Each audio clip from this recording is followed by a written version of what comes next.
Get up, get ready to go. We're glad that you're all here, so now it's time to start the show. We're not in school, but we can still pretend by making music until this ends. We're making music with our Falcon friends. Hey there, Falcons.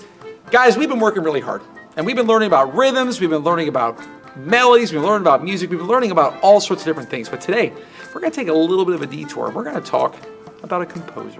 We're going to talk about somebody who wrote some music, and we're going to give you a chance to not just learn about a composer, but we're going to give a chance to you to kind of become a composer yourself. What is a composer? What do they do? Well, you're about to find out. So, enough talking. Let's make some music. We're making music with our Falcon friends.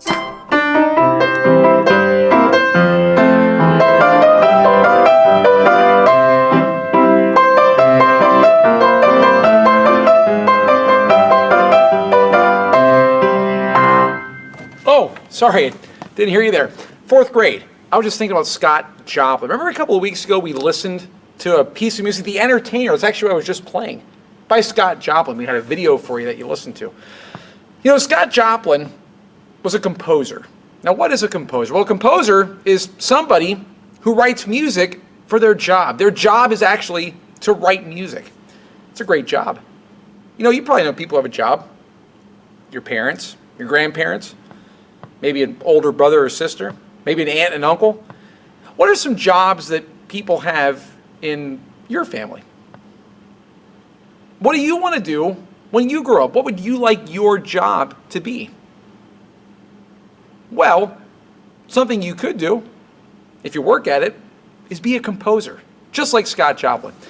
You know, Scott Joplin not only was a composer, he was sort of an inventor as well, because he invented a form of music called ragtime, which is what that was, The Entertainer.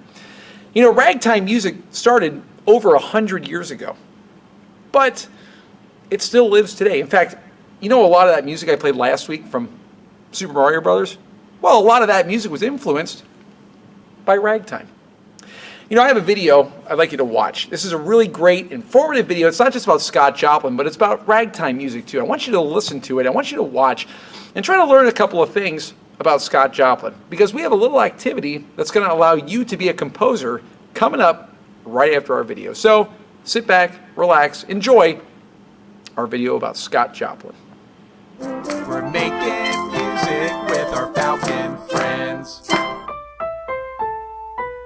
This might be one of the most recognizable piano lines of the 20th century. But it can mean any number of things to any number of people.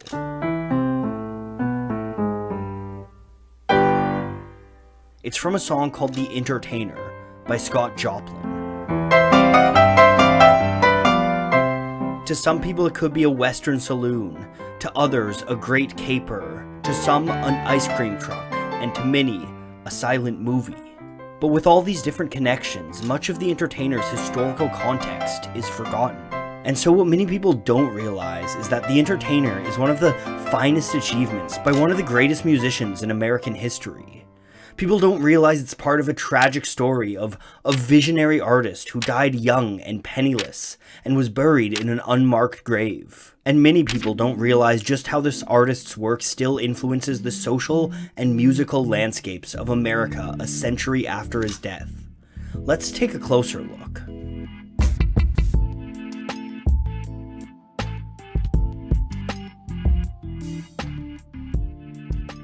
Scott Joplin was known as the King of Ragtime. At the turn of the century, he might have been the biggest musician in America. His 1899 song, Maple Leaf Rag, is said to be the first piece of instrumental music to sell over 1 million copies in the composer's lifetime. Joplin ushered in an era of ragtime and helped start the first true popular music craze in American history. All this despite being black and born in the American South just 4 years after the end of the Civil War. So what exactly is ragtime? Well, to understand that, we should first look at the genre's predecessors. Before Joplin came along, one of the most popular songwriters in America was John Philip Sousa. Sousa was a military band leader who wrote marches for military bands to parade to. Perhaps his most famous is The Stars and Stripes Forever.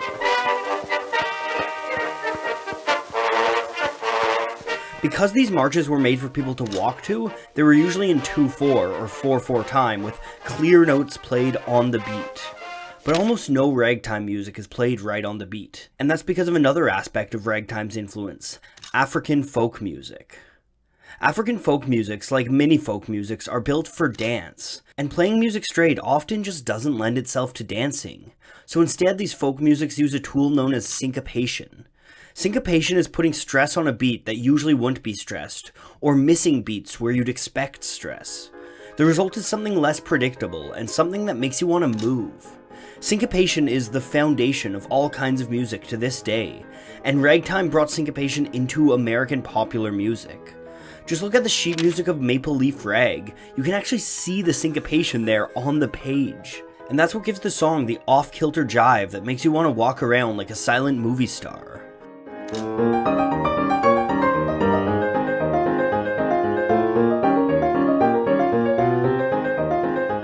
Now, it's important to note that though he loomed over the music, Joplin didn't invent ragtime. Some of the first ragtime songs were written by people who were themselves former minstrel performers, like Ernest Hogan, who wrote Pa Ma La in 1896. And then there was Ben Harney, who wrote You've Been a Good Old Wagon, But You Done Broke Down, which some point to as the first ragtime song. But ragtime didn't really explode until Joplin came on the scene. In 1899, Joplin would publish 2 sheets that would change ragtime, the aforementioned Maple Leaf Rag and Original Rags. These songs codified ragtime and set a new blueprint for the style going forward. Both of them featured one of Joplin's signatures, frequent modulation.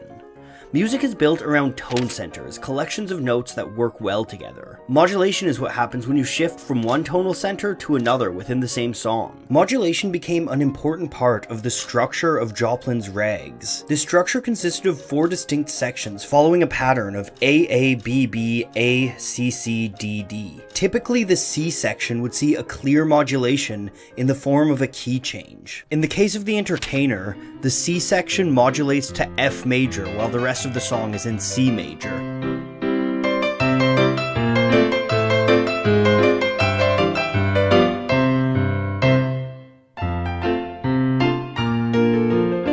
Another aspect of Joplin's music that helped it shine was the tempo.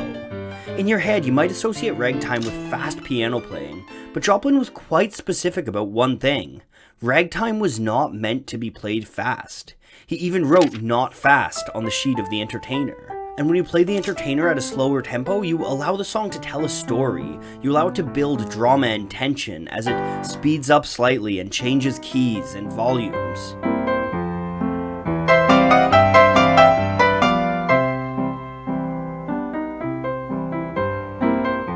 The Entertainer and Maple Leaf Rag became staples of the genre, and countless people would try to imitate the Maple Leaf Rag in the years to come. But Joplin wasn't simply satisfied with ruling over popular music. He wanted himself and all his fellow black musicians to be taken seriously as songwriters. And so he decided to write an opera, Treemonisha. Treemonisha mixed Joplin's ragtime sounds together with more traditional classical and opera music. You can hear the combination of these forms in the opera's finale, A Real Slow Drag.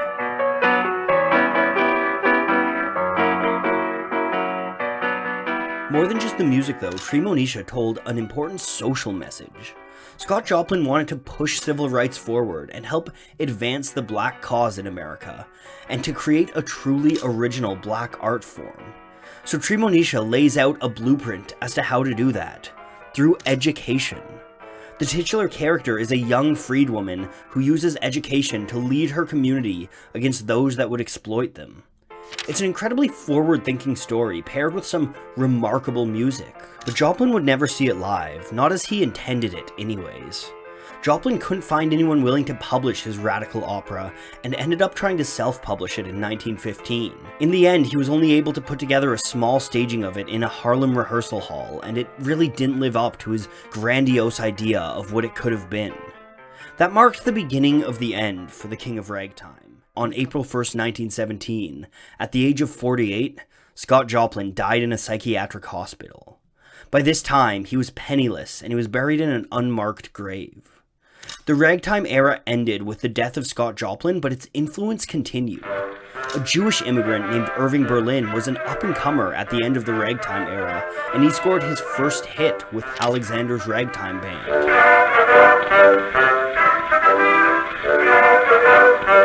Berlin would go on to become one of the most important figures in American popular music and Broadway, and he wrote classics that are still sung to this day. And then there were others who took ragtime in a different direction. Fats Waller evolved ragtime into a new kind of piano playing called stride. And alongside another graduate of the ragtime school, Jelly Roll Morton, Waller helped establish the norms for the next emerging form of popular music, a heavily syncopated music that would modulate through many tone centers, a new exciting style of music called jazz. And we all know where that went. But there's one more chapter in the story of Scott Joplin. In 1970, a musician and musicologist named Joshua Rifkin dug up Joplin's sheets and recorded himself playing them. He released those recordings as an album, Scott Joplin Piano Rags, and it started a ragtime revival. 3 years later, several Joplin songs, including The Entertainer, would be featured in George Roy Hill's Oscar-winning film The Sting. Scott Joplin was alive once more in the hearts of American pop culture. Amidst this resurgence, people dug up Treemonisha, which had been forgotten about after Joplin's death. And then in 1972, 61 years after it was written, Scott Joplin's opus saw its world premiere, performed by the Atlanta Symphony under Robert Shaw. It was immediately recognized as the masterpiece that it is, and in 1976, Joplin posthumously received a Pulitzer Prize for Treemonisha. The world was ready to embrace the late Joplin and celebrate the brilliant, forward-thinking artist that he was. And amidst all of this, after laying unmarked for half a century, Scott Joplin's grave finally received a marker in 1974.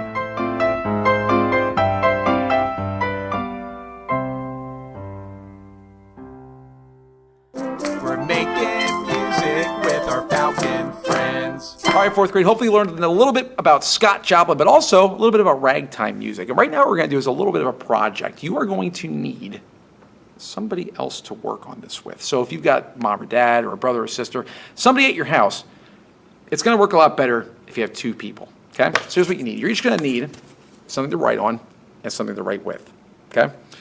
One of you is going to use syncopation. One of you is going to make a ragged rhythm, like ragtime. So let's put 4 beats. And if we're going to use syncopation, come up with your own, but remember what syncopation looks like. We did this last week. Syncopation is those 3 notes, ta, dee, dee, where we have an accented part of the beat that's normally not accented. And then, at the end, I don't know, we could put just ta, dee, ta. That's fine. Ta, dee, dee, ta, dee, ta. Okay, great. So that's a syncopated rhythm. So there's your syncopated rhythm. The other person is going to make a rhythm that is not syncopated. No syncopation. Unsyncopated. So 4 beats. And it can be pretty simple. It doesn't have to be difficult. It could be ta, ta, ta, dee, ta. Simple, okay? Now, you have 2 different patterns. What if you did these patterns at the same time? You do your pattern while they do their pattern. Now, if you just do it once, that's going to be pretty short. So,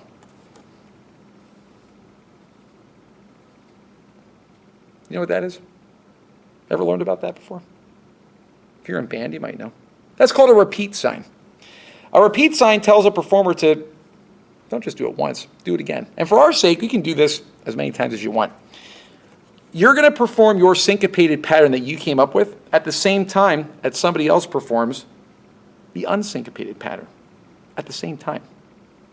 Pretty tricky to do. Ta dee dee ta dee ta.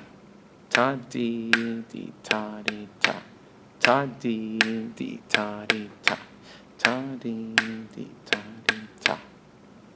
Once you've done that, you can mix and match them. Come up with a new syncopated pattern. Come up with a different unsyncopated pattern. Maybe do one that's more than 4 beats long. Maybe do one that's 8 beats long. Come up with as many patterns as you can. See how long you can keep going until things get a little bit crazy, until they don't stay together anymore, okay?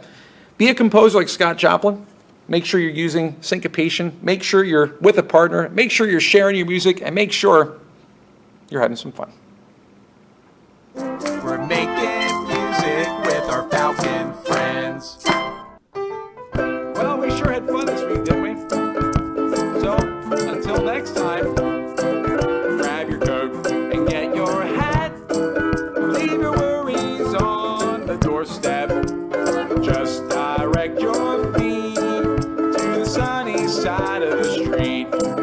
Can't you hear the pitter pat? And the happy tune is your step.